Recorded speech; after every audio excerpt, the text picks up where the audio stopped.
3 araw na lang at magsisimula ng ating schedule sa FIBA, pero ang hindi alam ng karamihan ay namomroblema pa pala tayo sa kung paano tayo makaka-score sa labas. Hirap tayo makahanap ng legit na wing kasi si RR Pugoy pinipilit pa ni Coach Chot na isama sa lineup kahit hindi naman daw siya effective ngayon sa roster. Ang mga Gilas fans halos isigaw na kung sino dapat ang kinuha bilang wingman at mga legit scorers kasi puro na lang si Clarkson ang pinapatira. Yan tuloy napagod na kaka-score sa kanya na lang lagi binibigay kasi nagkakahiyaan na. At mga kuys, kinatatakutan ngayon ng mga bansa ang USA kasi naman perfect score ang nakuha ng USA at wala pa silang talo sa tune-ups. May babala naman ng USA sa number 1 ngayon sa FIBA rankings ng Spain. Nako, aabangan ko talaga ito.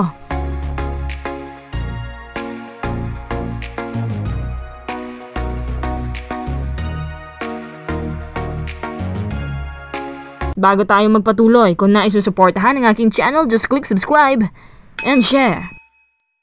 Puro na lang ba tayo Clarkson? Lagi na lang ba tayo magpapabuhat sa kanya? Alam ko na ibang klase ang capacity na naibibigay niya sa team, pero paano na lang yung mga ibang players natin? Parang halos hindi na umaambag para lang tulungan si Clarkson.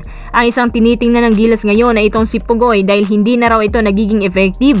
At sa katunayan, halos pinipilit na lang ni Coach Chot na palabasin ang shooting niya kahit ubos na. Usap-usapan tuloy ngayon na dapat nung una pa lang pumili sila ng mga legit shooters. Kasi ang pinaka problema po natin ngayon ay ang shooting. Pwera na lang kay Dwight na mukhang consistent naman. Ang gusto ng mga tao na isama sa roster ay si Matthew Wright kasi legit shooter yon. Sa katunayan, ang daming shooters na pwedeng isama si Gilas. Mas okay pa nga siguro si Jordan Heading. Sa opinion ko, kung si Pugoy ang gustong maging shooter ni Coach Chot, wala naman tayong problema doon. Pero napansin ko kasi na pang PBA lang ang shooting at galawan niya. Pwede si Pugoy sa Asian Games. Pero sa world level, abay mas maraming option ng Pilipinas na pwedeng isama. Hindi yung mga players na dahil nakasanayan na, sila na lang lagi. Sa core natin na medyo hindi sagana sa height, dapat bawi tayo sa speed at shooting kasi meron naman tayong power sa ilalim. Tsaka dapat tulungan natin si Clarkson kasi halos siya na lang gumagawa ng opensa para sa atin. Naisip ko tuloy kung si Pugoy lang naman ang isama, abay dapat si Lassiter na lang yun eh. Or di kaya si Roberto, mukhang effective din yun. Kung lahat lang sana consistent ang shooting, kakayanin natin sumabay sa kanila. Hanggang ngayon, paulit-ulit ang problema natin kung lack of height, poor shooting naman. Si Pugoy na kaya ang tatanggalin sa 14 katao na natira? Yung isa kasi parang si Calvin Optana yun eh. Siya nga pala, si Parks mukhang ibabalik ni Coach Chot sa lineup dahil nga salat tayo sa shooters. Ewan ko lang kung napansin nyo to ha. Pero mas nakafocus tayo sa rim. Pero nalilimutan natin na may mga open teammates pala tayo. Dun palang sira na. Akala ko ba sabi ni Coach Chot better team na to. Mukhang babawiin pa ata yung sinabi na pinakamalakas na Gilas squad to. Wala nang oras, wala nang panahon para mamili pa kung sinong shooter ang isasama. Maliban kung totoo yung narinig kong balita na may isang taga TNT raw ang papapasukin para dumagdag sa Gilas lineup. Naku, naloko na. Anyway, agree ka ba na tanggalin na si RR Pugoy sa Gilas lineup?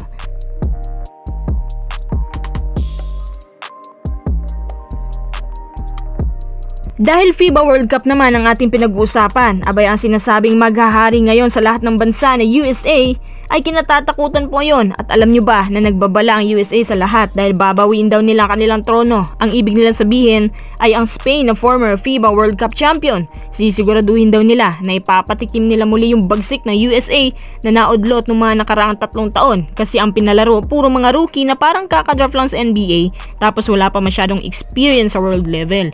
Sa loob ng mahabang panahon, tanging USA ang nananaig sa world stage basketball. Yung athleticism nila, speed, offense, defense, halos pinaglalaruan lang iba't ibang bansa. Alam nyo ba kung anong pinakapaborito kong USA team? Yung nagsabay sina Steph Curry, Klay Thompson, LeBron James at Kevin Durant. Grabe yun. Grabe yung shooting ng Splash Brothers doon. Lagi nananambak ng kalaban.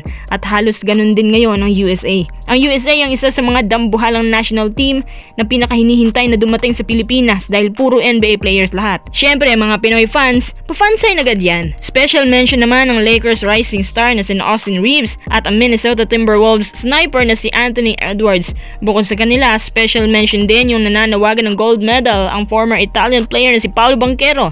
Inaabangan na rin ng mga tao yung possible rematch ng USA at Spain kasi ang Team USA nagiinit yan kapag may malalakas na nakakaharap. Ang USA ang isa sa mga team ko dito sa FIBA mga kuys, bukod sa ating national team. Sana tayo rin maging isa sa mga nire-respetong team sa World Cup. Mangyayari pa kaya yun?